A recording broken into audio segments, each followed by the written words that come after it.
You're not even half the man he was." She spat those words in my face with a hatred so raw, so venomous, it didn't even sound like her voice anymore. Her pupils were wide, jaw clenched, her fists trembling, not from fear, no, from rage, disgust, contempt. She looked at me like I was some roach she'd stepped on barefoot. I stood there, paralyzed. Not because I didn't know what to say, I had 1,000 words stuck in my throat. No, I froze because of what she said next. My ex knew how to handle a woman. You? You think buying groceries and fixing a leaky sink makes you a real man? You're pathetic. Match him, or I'm gone. She didn't even flinch as she said it. Like she wanted to hurt me. Like she had been sharpening that line in her head for weeks, just waiting for the moment it would slice me open. I didn't blink. I didn't speak. Something inside me cracked. But I didn't break. You ever have one of those moments where time slows down and your mind starts connecting dots that you didn't even know were floating in the air? Like, why she suddenly started going to the gym in full makeup when she used to laugh at the women who did. Like, why she started locking her phone when I'd never even cared to check it in the first place. Like, why she took work calls in the hallway, whispering like a damn CIA agent. Like, why she suddenly said no to Sunday dinners at my parents' place and started spending those evenings journaling in a locked room with a bottle of rose and noise-canceling headphones. And now, standing there in the middle of our living room, it all clicked. She wasn't journaling. She was comparing me to her ex. To some jerk who, if he was such a damn hero, wouldn't be her ex in the first place. My stomach twisted. Not with jealousy, not even anger, but with clarity. You know that feeling when someone insults you so deeply, it punches the stupid out of you? She was still going. I gave you years, Bill. Years. And what did I get back? Boring nights, dead bedroom, and some guy who thinks being there means existing on the couch after work. I should have left a long time ago. The thing is, I had no clue we were even competing. I thought we were building a life, a home, a future. But apparently, this was a damn race. And I was being judged against a ghost in her memory, a fantasy of some guy who probably ghosted her when he got bored. Still, I said nothing. I just turned around, walked into the hallway closet, and pulled out the black duffel bag, the one we used for weekend trips. The same one I took to Chicago on our 3rd anniversary. The same one I carried through the rain when we got stuck in that airport overnight and all the hotels were booked. She laughed. Actually laughed. What are you doing now? Running away like a little boy? How typical. But I wasn't packing for me. I went into the bedroom and opened the drawer next to her side of the bed.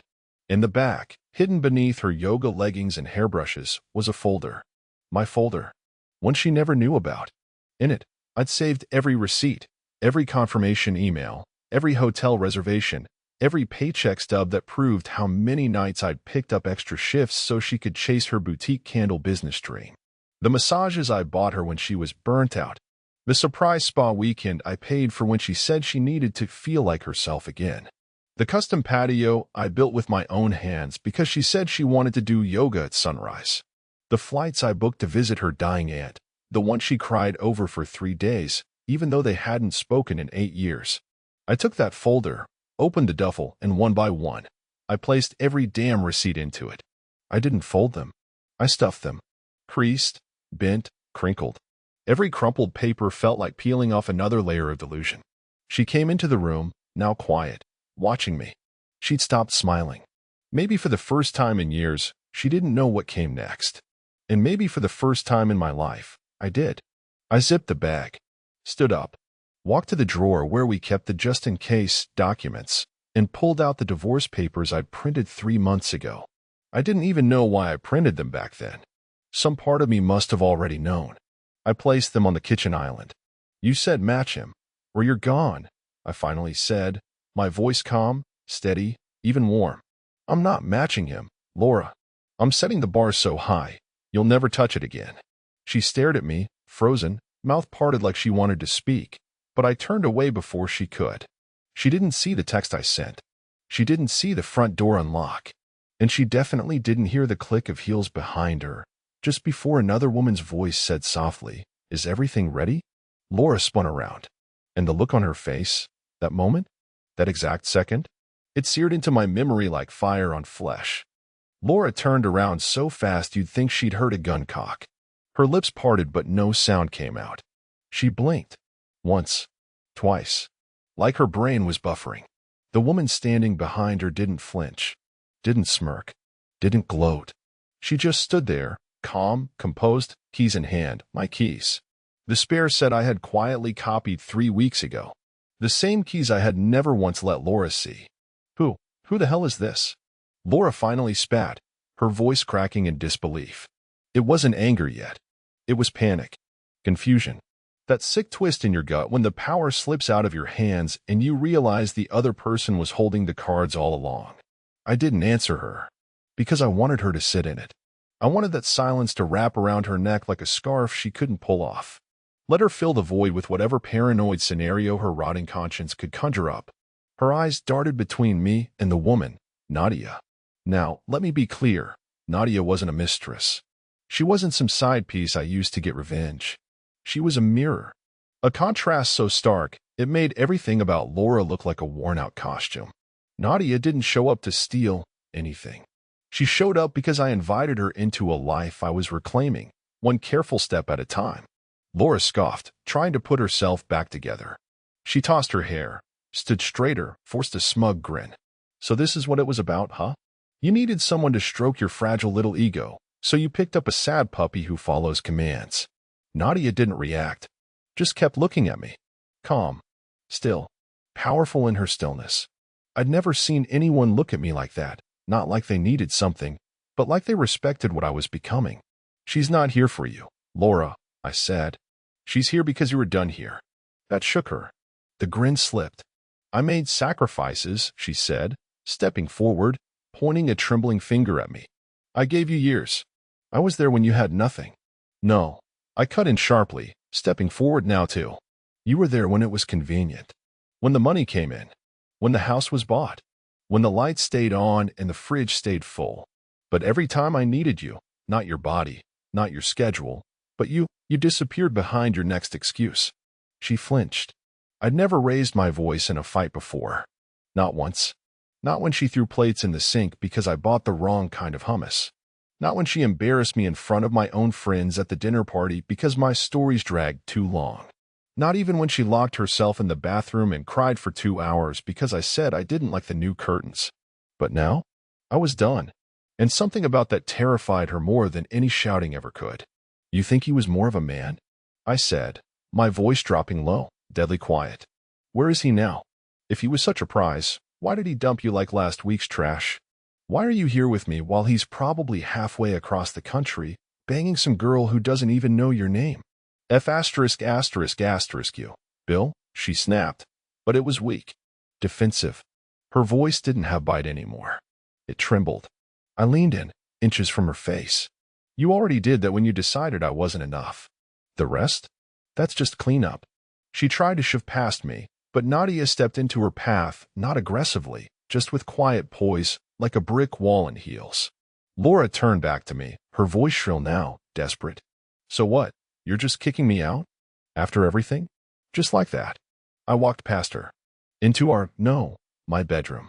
Grabbed the duffel off the bed. Came back and handed it to her. You're not being kicked out.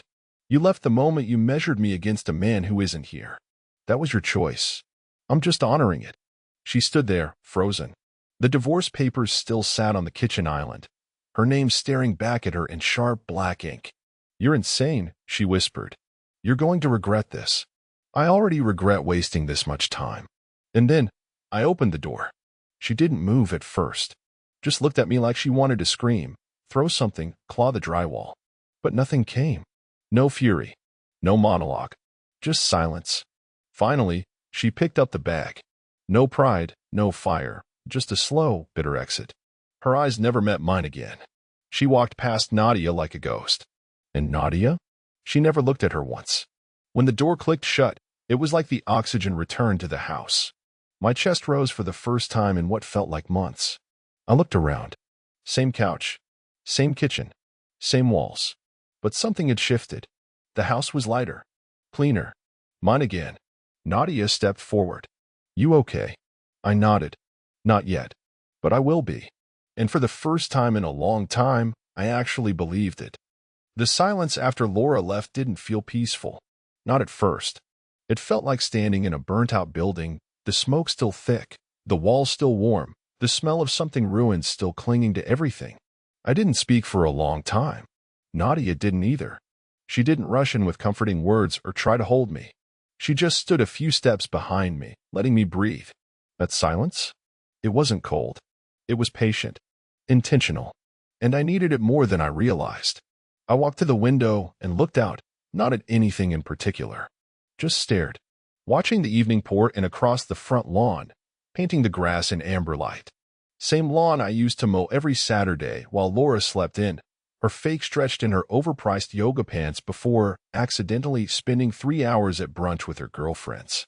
It hit me right then. The war was over. But not because I'd won.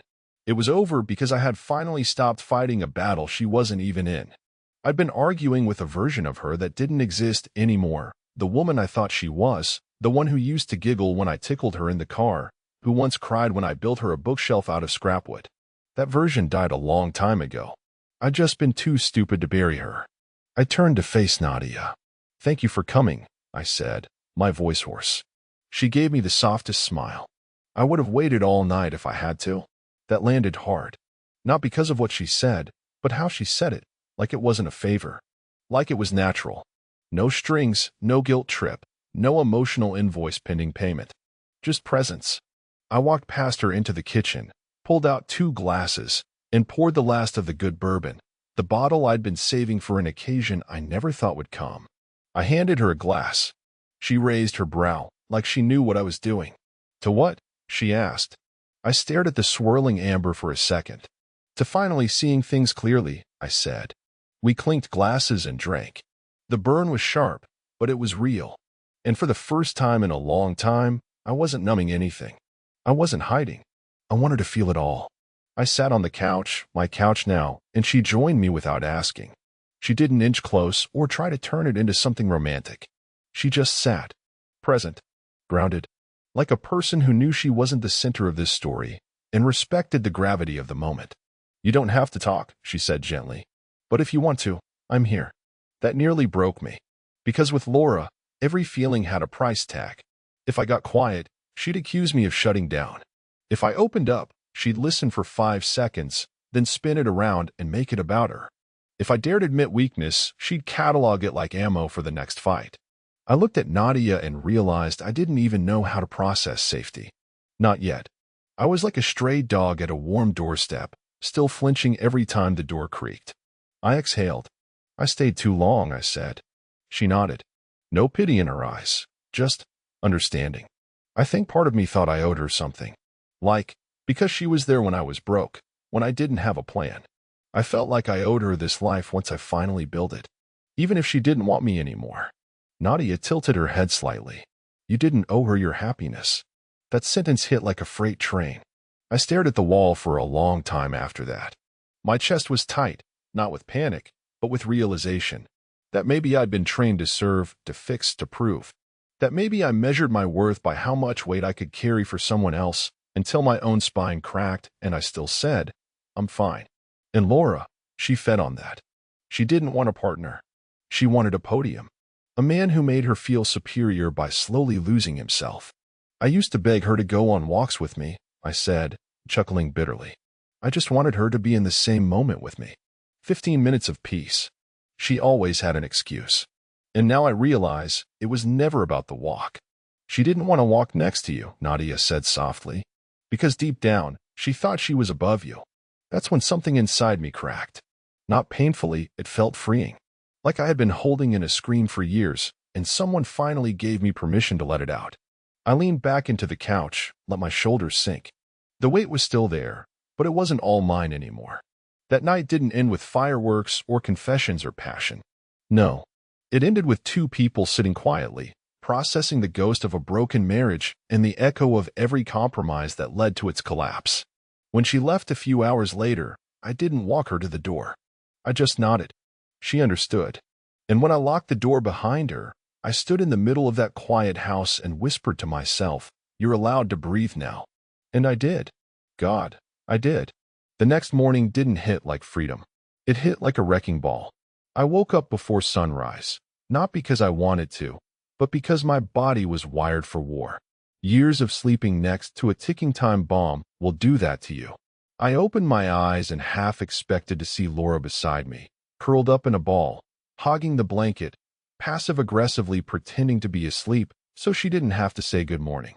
But the bed was empty, cold. The silence wasn't loaded anymore. It was real. I sat up and looked around. My room. No, the room looked different somehow. Same furniture, same curtains she insisted we keep even though they blocked half the light, but it felt different, like it had been drained of some invisible poison. For a few seconds, I didn't move, just sat there, barefoot on the edge of the bed, staring at the floor. The events of the night before didn't rush back in like a nightmare. They settled in like truth. Steady. I hadn't overreacted. I hadn't been impulsive. No part of me wanted to take it back. But I'd be lying if I said there wasn't a hollow ache in my chest. Not for her, but for me. For the version of me that stuck it out so damn long, hoping to be enough for someone who had already checked out. I walked to the kitchen. The scent of stale wine still hung faintly in the air. Her favorite cheap brand. The one she always claimed was vintage, when really it just came in bulk from that little corner store near the dry cleaners. The glass she used last night was still in the sink. Lipstick smear on the rim. A silent souvenir of the woman who swore she'd never leave. Until she did, long before her feet ever crossed the threshold. I washed it. Slowly. Carefully. Not because I cared. Because I needed to reclaim the ritual. I needed to clean up her last imprint on my space. Afterward, I walked into the guest room. It had been collecting dust for months. A half-decorated mess of unused furniture, broken lamps, and unopened boxes. Laura kept saying it would be her meditation space, but the only thing she ever did in there was scroll through her phone and order more stuff we didn't need. I grabbed one of the boxes, started sorting, tossed out what didn't belong, rearranged what did. You know what the most underrated feeling in the world is? Control. Not over someone else. Not manipulation or power plays. I mean the quiet, grounded control of knowing that every decision you make now, it's for you. Not for approval. Not for peacekeeping. Not to avoid some emotional landmine someone else planted in your path. I was 3 boxes deep when my phone buzzed. I glanced at the screen. A text. From a number I hadn't saved. But I knew who it was. So you're really doing this. Just wow. No name. No greeting. Just that. Like I was supposed to feel guilty. I stared at it for a long second, then locked the phone without replying. 10 minutes later, another buzz. You couldn't even give me a chance to explain? Explain what? That I wasn't good enough for her imaginary ex? That she meant every word she spit in my face? That I was only worth something if I matched a guy who couldn't even commit to her? I turned the phone off. I wasn't doing this. Not again. Later that afternoon, I drove to the storage unit where I'd kept my old tools. The place she called that depressing little shack whenever I mentioned spending time there. Inside were things she once said had no place in our home. My dad's antique saw, the leather-bound notebook where I sketched out dream projects I never had time for, the stereo I loved in college, too ugly for our living room. I loaded them into the trunk. All of it. Drove it home like I was smuggling pieces of myself back in. And I'll be honest, the moment I placed that rusted saw back on the shelf in the garage, I teared up. Not because of the saw, because of what it represented. My father had given it to me before he passed. Said, keep your hands busy when your head starts lying to you. And for the last few years, I'd ignored that. Let myself sink into the stillness Laura demanded. Sit still, smile, behave, agree, shrink. Now my hands were moving again. I ended the night on the patio I built for her. Alone. The sky was dimming, the edges of the sunset curling into deep purples. I sat in one of the chairs she never used, cracked open a cold beer, and let the silence settle in around me like a blanket. No games. No twisted conversations. No pretending everything was fine. Just me. And a peace I hadn't tasted in years. And somewhere in the distance, I realized I wasn't mourning a marriage. I was mourning a performance. One I gave everything to. One she stopped applauding long ago. And now that the curtain had fallen, all I could do was take a bow and walk off stage. It started with the mail. That morning, I walked out to the mailbox still in sweatpants, sipping lukewarm coffee from a chipped mug Laura used to hate, said it made me look like a divorced uncle from Ohio. I kept it out of spite now. Fit the role perfectly. The first envelope I saw wasn't Bill's. It was from her. No return address. But her handwriting was unmistakable. Sharp, lean, overly slanted, like she was in a constant rush to get her thoughts out before they turned into feelings. I almost tossed it. Really did. But something in me, maybe curiosity, maybe the same dumb instinct that made me stay too long in that marriage, said, "Open it." Inside was a single sheet of printer paper, folded twice. Not even an actual card. We both said things we didn't mean. I was angry. You humiliated me. I didn't deserve that. You didn't have to go that far. But I still believe there's something left. If you calm down, let's talk. No. I'm sorry. No ownership. No mention of what she said, just how I reacted. How I embarrassed her. I stared at it for a long time. Then folded it back up, walked to the grill on the patio, and lit the corner of the paper on fire. Watched it curl and blacken like it was allergic to accountability. Let me tell you something about women like Laura. They never apologize. They redirect. Always. They'll call you sensitive for being hurt, dramatic for reacting, cruel for defending yourself. Their guilt is a boomerang, thrown with flair, and somehow it always comes back and hits you. That day, I realized I was done catching it. I went back inside, sat at the kitchen table, and opened my laptop. Typed in the name of a lawyer a buddy of mine had recommended months ago, back when I used to joke that I'd need him one day. Never thought I'd actually dial the number. Halpern and Fields, how may I help you? Yeah, I said. My name's Bill. I need to file for divorce. Simple as that. The woman on the other end didn't pause. She didn't pity me. She just started asking questions, methodical, clean, like she'd heard this same story 100 times from men who waited too long. I answered every one with a strange kind of calm, like I'd rehearsed it in my head for years. She asked if there were any assets we'd fight over. I laughed. No. She always said everything was ours until she got bored. Now I can have it all, apparently. She scheduled me for a consult that Friday. I hung up, stared at my reflection in the microwave door, and gave a half smile. Not victory. Just relief. Later that afternoon, I got another text. This time from one of Laura's friends, Madison. The one who used to wear heels to our BBQs and flirt with me when Laura wasn't looking. Or maybe was looking. Who knows anymore? Hey, Laura's been a wreck. She told us what happened. You blindsided her. She didn't even get to explain. That's not how you treat your wife, Bill. Call her. I didn't respond. Instead, I opened the shared folder on our cloud drive, the one she forgot was still synced to my account. And there it was, tucked into the corner of an old travel album, a video, 37 seconds long. Just her voice, whispering something into her phone camera. The sound of wine sloshing. Her giggle, the one I hadn't heard in months. You know what the best part is? She said, half whispering. He still thinks I'm faithful. Like, seriously. Poor guy just goes to work, pays the bills, and thinks that makes him a man. But you're something else. I stopped it there. Didn't need to hear the rest. It was recorded 2 months ago. 2 months. While I was building her surprise patio. While I was sneaking home during lunch to cook her meal she'd barely touch. While I was still blaming myself for the dead weight in our bed. She was laughing behind my back in HD. I didn't cry. Didn't throw anything. I just sat back in the chair and let the realization settle into my bones. She didn't just fall out of love. She dismantled it, piece by piece. With laughter. With lies. With smirks shared in private videos meant for someone else. You ever watch a building get demolished? It doesn't collapse all at once. It takes charges. Carefully placed, deliberately timed, so that when the first wall falls, the rest follows in perfect destruction. That was our marriage. And she lit the fuse. So I called the lawyer back and said, put everything on fast track. I want this done yesterday. I wasn't mad anymore. I was focused. Crystal clear. There would be no reconciliation. No second thoughts. No chance for her to reframe what she did. The next chapter was starting and her name wasn't in it. The day of the legal consult felt like walking into an autopsy. Cold. Surgical. Necessary. Halpern and Fields had an office in a glass tower downtown, one of those clean, modern places that smelled like burnt coffee and quiet desperation.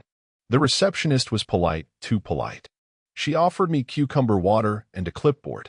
I signed the intake form with a steady hand, even as something in my gut twisted like I was about to betray someone. But that someone wasn't Laura. It was me.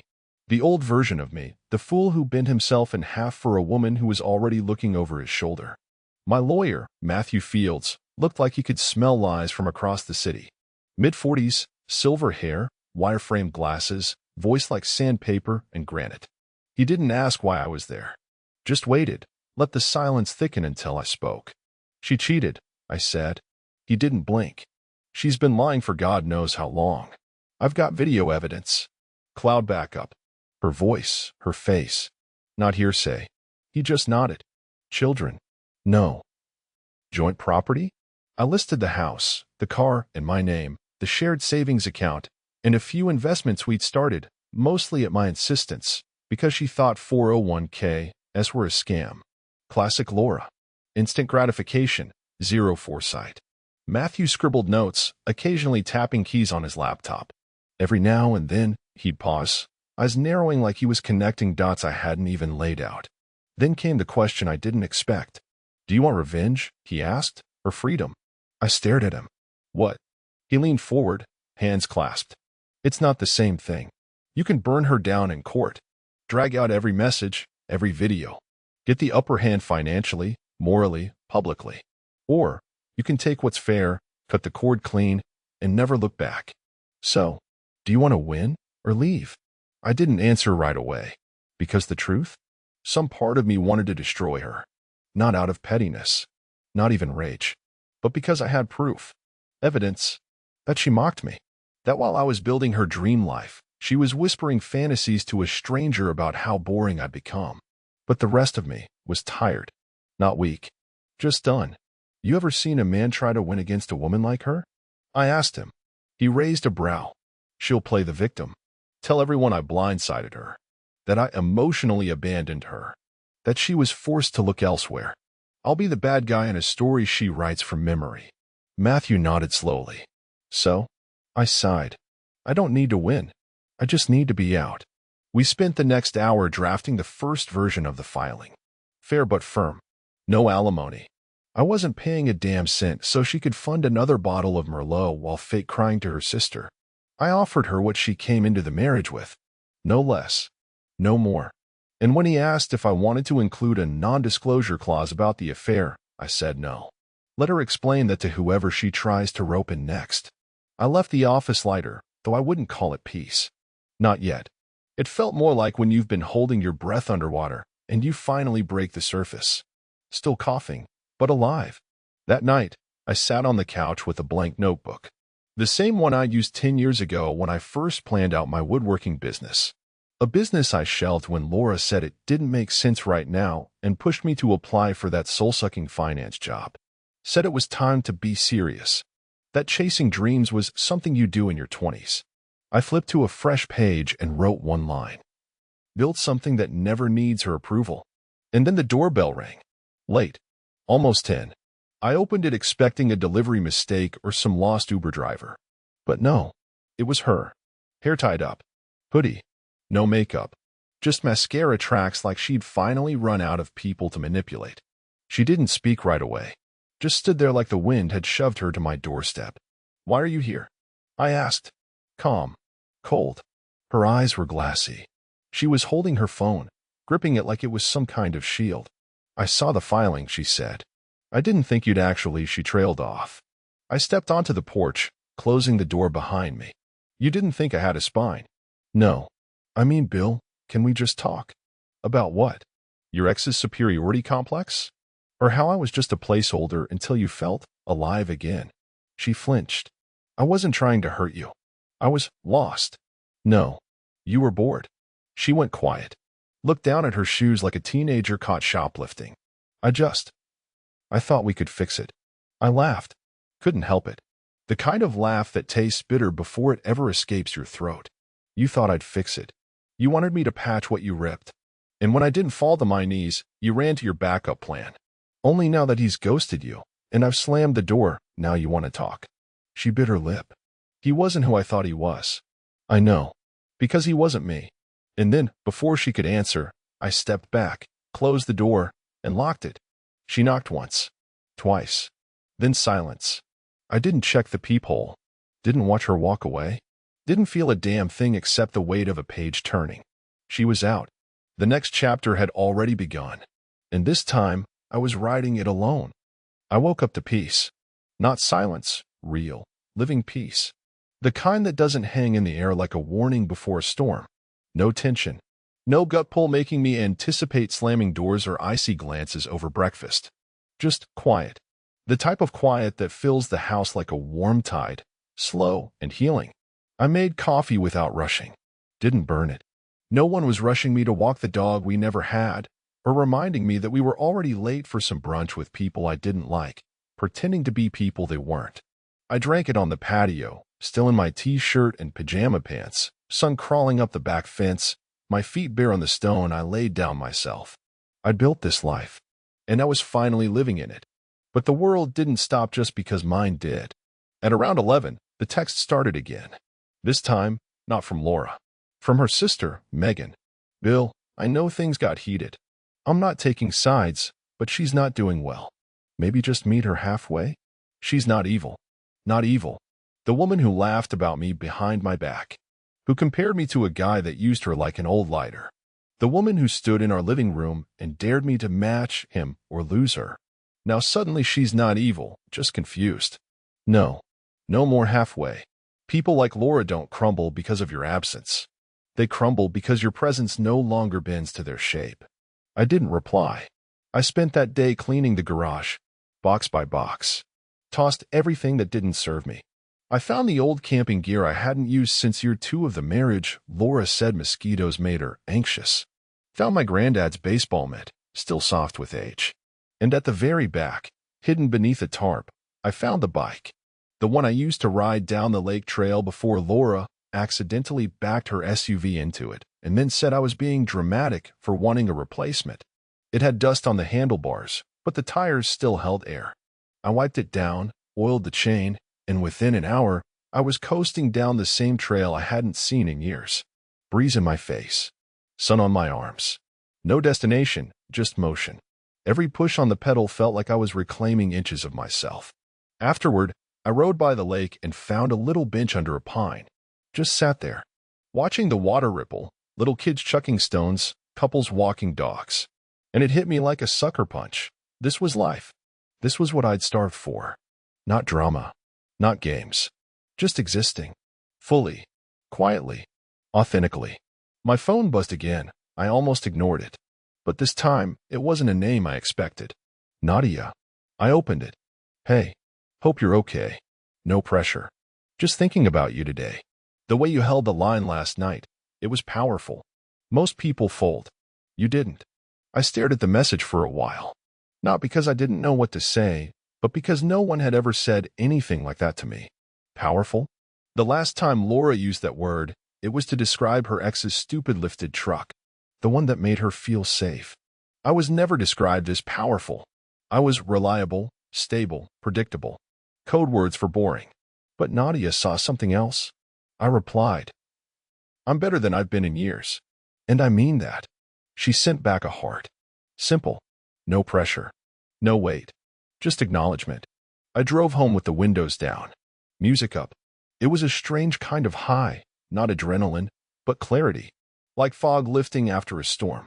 And when I walked back into the house, it didn't feel like the tomb of a broken marriage anymore. It felt like a clean slate. Later that evening, I opened the filing cabinet Laura used to keep locked. She said it was just boring papers. I never pushed it. Didn't care, or maybe I just didn't want to know. But now I did. Inside were dozens of envelopes opened and resealed. Bills. Credit cards. Loans I'd never co-signed. Subscriptions I never knew we had. All in her name, but tied to our address. She wasn't just bored. She was building an exit plan, or burying us in hers. She'd been financially wrecking us behind the scenes while I worked 60-hour weeks trying to secure a future she never planned to share. I sat there, flipping through one debt notice after another. Tens of thousands of dollars. Vacations I never took. Deliveries I never saw. Purchases I never touched. A bag from Cartier I now remembered seeing for exactly 2 hours before she said it wasn't the right style and probably returned it. She didn't return it. She hid it. And somehow she still had the nerve to say I didn't match her ex. I laughed. Not loud. Just that low, bitter kind of laugh that comes from betrayal so deep it circles around and starts to feel funny. I spent the next hour scanning, saving, documenting. Every statement, every charge, every lie. Let her explain that to the judge. And then, as the sun dipped and the room turned gold, I lit a candle. One of her expensive ones. The one she only lit for guests. The one she said was too classy for everyday use. I lit it just for me. Sat back, watched it flicker, and said out loud, "You were never too good for me. You were just never good enough to begin with." The next day, I walked into my office and tore it apart. Not in a rage, not some dramatic furniture flipping scene. No. I dismantled it. Intentionally. Methodically. Like a man reclaiming territory that had been quietly stolen one Pinterest idea at a time. Every little piece of Laura's aesthetic had infected this space. The sage green curtains she insisted were soothing. The fake gold paperweight she bought to class it up. The ridiculous framed quote above my desk that read, asterisk, work hard, so she can live soft. Asterisk, I had to laugh. I'd read that thing every day for 5 years and somehow never noticed how condescending it really was. Into the trash. All of it. I opened every drawer. Rearranged, purged, rewired. Underneath some files, I found the watch she gave me for our 5th anniversary still in its case. A beautiful automatic, leather strap, engraved with asterisk for every hour you give us. Asterisk, I'd only worn it twice. Why? Because every time I did, she found a reason to pick a fight. Said it looked too flashy. Too off-brand for me. Said I was showing off. The same woman who posted filtered selfies with $200 champagne in hand now suddenly had an issue with me wearing a watch she gifted? Classic Laura logic. Control dressed as suggestion. Suppression disguised as concern. I picked up the watch, slid it on, and looked at my wrist. It looked damn good. So I wore it the rest of the day, not because I needed to tell time, but because I finally understood its value. I was halfway through building a shelf in the garage, real, satisfying work with tools that still smelled like sawdust and oil, when my phone rang. Unknown number. I let it go to voicemail. It rang again 5 minutes later. Same number. Third time, I answered. No words, just silence. Then, finally, his voice. "Bill?" I didn't say anything. I just let the silence breathe. I wanted him to wonder whether he'd dialed the wrong man. Look, this is awkward, he said. I didn't think I'd have to call you. She's not handling it well. He didn't even say her name. I waited. He fumbled. I know this probably looks bad, he said, but it's not what you think. That actually made me laugh. A real, involuntary, ugly laugh. Buddy, I said, you think I care what I saw in that video? He went quiet. I don't need your explanation, I continued. I don't want your apology. What you two had, whatever it was, you're welcome to it. Another pause. Then he tried again. Okay, but she's been messaging me nonstop, showing up at my place, calling my sister, and man, I think she's spiraling. Spiraling. You know what's funny? All those years Laura acted like she was composed, better, above the rest. She mocked emotional women, swore she'd never beat that girl, said she'd always leave with dignity. Turns out, all that pride was just a mask. She's not my problem anymore, I said. Enjoy the fireworks. Bill, he started, but I hung up. I didn't need to hear it. Not his half-truths. Not his nervous babbling, trying to offload the weight of what he helped break. Because here's the thing. Men like that? They don't want the whole woman. They just want the part that doesn't require effort. They're tourists, not builders. And now he was realizing she wasn't a vacation. She was a mortgage. I wiped my hands on an old towel and went back to my shelf. Measured. Drilled. Screwed in every board with deliberate care. Built something real with my hands while he scrambled to make sense of a woman who came with no instructions, no warranty, and no returns. That evening, I took a walk down the street. Past the neighbor's house, Jen and Marcus, married 20 years. They were sitting on their porch, watching their dog roll around in the grass. Jen waved. Marcus raised a beer toward me. Looking good, Bill, he said. I nodded, smiled. feeling better. And I meant it. I walked past the house Laura used to complain about, the one with the wind chimes and mismatched patio chairs. She always said it was trashy. You know what I noticed this time? It looked happy. Two kids were chasing each other with bubble wands while their mom laughed with a popsicle in one hand and a beer in the other. Their dad was watering plants shirtless, music playing from a busted speaker, dancing like no one was watching, but everyone was. It was messy, loud, human, and it was beautiful. By the time I got home, the sun had dipped low behind the rooftops. The front of my house looked different somehow. More mine. As if it had been holding its breath all these years and could finally exhale. I stood in the driveway, looked up at the darkening sky, and felt this overwhelming wave wash over me. Not rage, not regret. Gratitude. Not for her. Never for her. But for the exit. She thought walking out would wreck me. That I'd collapse without her approval, her presence, her poisonous love. But all it did was clear the space I needed to come back to myself. She left thinking she broke something. But what she really did was set me free. It was a Wednesday when I finally went into the attic, the one place in the house I'd avoided for years. Not because of spiders or dust, but because everything up there was a graveyard. Boxes of someday projects. Outfits from thinner years. Photo albums she didn't want to throw away but never once opened. The attic was her museum of fake sentiment, a space she kept filled with old nostalgia she'd weaponize when convenient. If I didn't love you, why would I keep all our memories? She used that line once, when I asked her why she still had a framed photo of her and her ex at a ski resort. I'll never forget it, because she said it while wearing the hoodie he gave her. That same night, she told me I was too sensitive and needed to stop keeping score. But up there was the scoreboard. The air was stale and hot. I pulled the string light and stood there, surrounded by dusty monuments to a version of our life that only ever looked good from far away.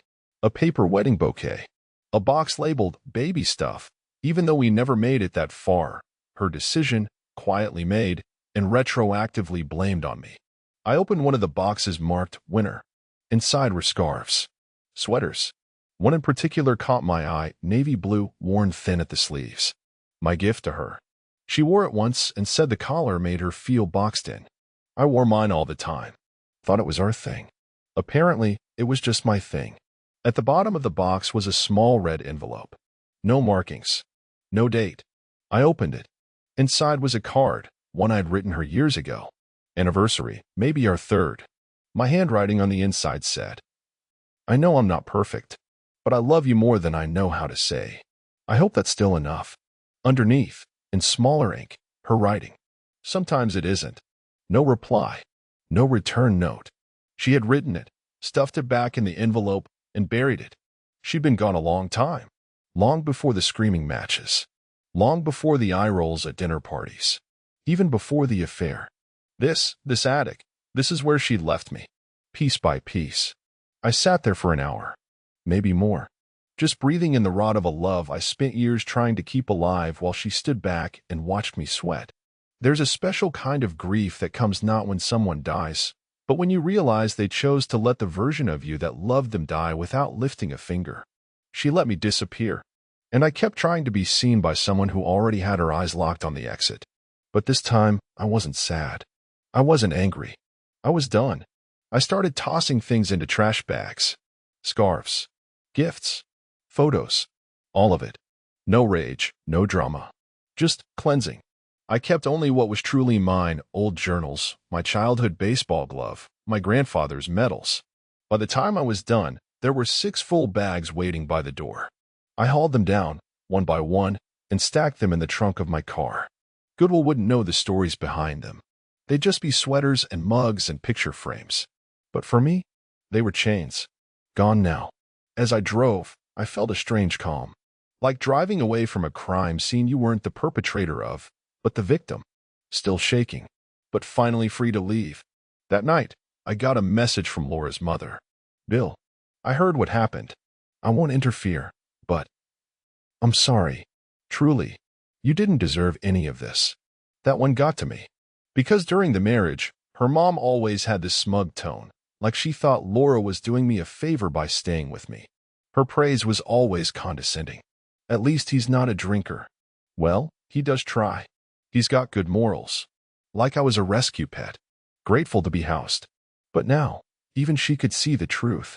Laura broke something good, something real, and she did it on purpose. I didn't reply. I didn't need to. Because validation from people who doubted you during your worst days never feels like justice. It just reminds you of how alone you really were while smiling in the group photos. Later, I got a call. I didn't answer. I just let it ring. The voicemail was short. You're making this harder than it needs to be. Please, Bill. Can we just talk? No. We couldn't. There was no more we. No more talking it out.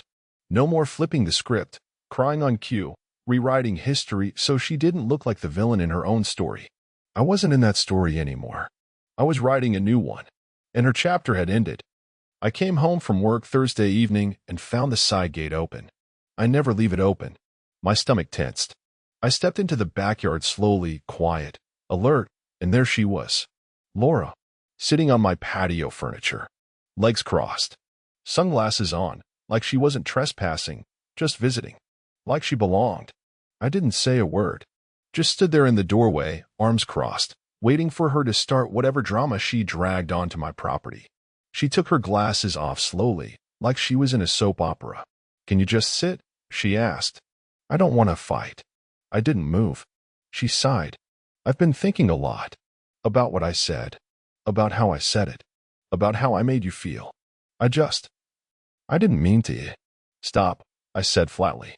You meant every word. You just didn't expect me to respond like I meant something too. That rattled her. You changed, Bill.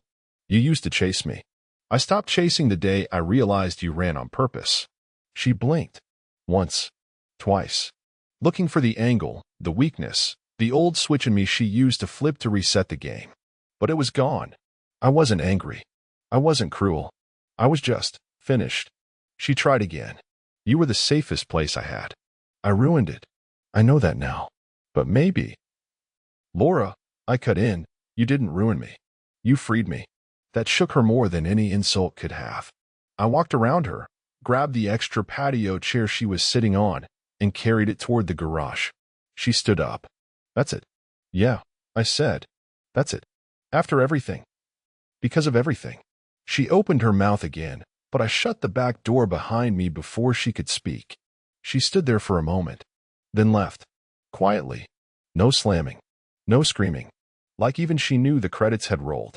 Later that night, I sat in my garage with the door half open, a beer in one hand, and the stars above me. I didn't feel victorious. Just steady. No more drama. No more talks. No more waiting for her to show up, spin her next tale, then cry when I didn't clap for the performance. She tried the last card she had, pity. And it didn't work. I was no longer the man who'd take her back because he remembered who she used to be. I was the man who remembered what he deserved. And she didn't fit in that picture anymore. It was a week later when I got the envelope. Plain.